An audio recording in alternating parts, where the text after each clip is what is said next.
Avec l'avènement du cloud computing, l'avènement des réseaux sociaux, la fin de la séparation entre l'informatique personnelle, l'informatique professionnelle, le numérique est aujourd'hui au centre de toutes les préoccupations et de toute la transformation de l'industrie. L'industrie du numérique est à part entière elle-même une industrie. C'est aussi une industrie du futur, forte créatrice d'emplois. Désormais, l'informatique est partout. Initialement simple outil d'entreprise, elle en est devenue la colonne vertébrale. Puis c'est la vie de chacun qui s'est retrouvé bouleversé par l'arrivée de ces nouvelles technologies. Les systèmes embarqués dans l'automobile, dans l'avionique, les nouveaux services en ligne, le multimédia. Bref, c'est aujourd'hui la vie de chacun qui est impacté par ces nouvelles technologies. Le numérique au sens large, dont l'informatique est l'outil, c'est la nouvelle frontière du moment. Ça changera peut-être, il y en aura d'autres demain, mais c'est l'endroit à partir duquel non seulement on peut aller travailler dans à peu près n'importe quel domaine, mais on peut même s'autoriser à s'appuyer sur ces compétences-là pour avoir envie de transformer un peu n'importe quel sujet, même si formellement au départ, en termes de diplôme d'origine professionnelle, on n'en a pas la légitimité. Et ça, c'est une opportunité, c'est aussi un risque, mais c'est d'abord une opportunité. Les 5000 diplômés de l'EPITA exercent dans tous les secteurs d'activité.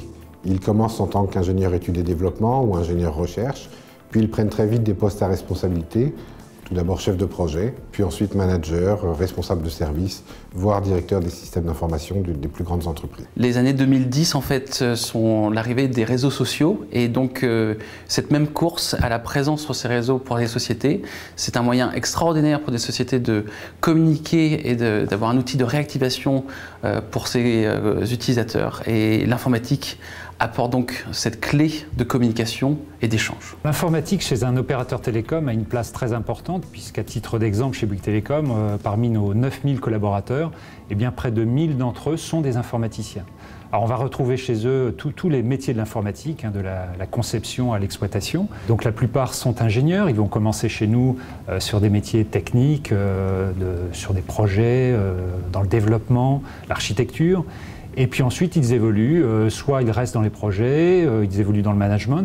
Ils peuvent également évoluer dans l'entreprise, dans une autre direction technique assez proche de l'informatique, qui est la direction réseau, où on retrouve tous les projets télécoms. D'autres vont évoluer dans des directions clients. Et puis ensuite, bien, tous les parcours sont possibles, puisque, à titre d'exemple, et non des moindres, notre directeur général est un ancien informaticien. Il faut savoir que plus rien n'est possible au niveau des marchés financiers sans l'informatique. Les interlocuteurs des marchés financiers travaillent 24 heures sur 24 sur toutes les places boursières du monde. Les volumes de transactions sont devenus très importants. Les exigences des régulateurs également. L'informatique sert donc à saisir les transactions, les valoriser, les reporter aux régulateurs, en faire la comptabilisation. Aujourd'hui, on ne peut pas envisager un établissement de santé, un hôpital, une clinique ou même un cabinet de consultation médicale sans informatique. À titre d'exemple, ici à l'Institut Gustave Roussy, nous avons 2500 personnes.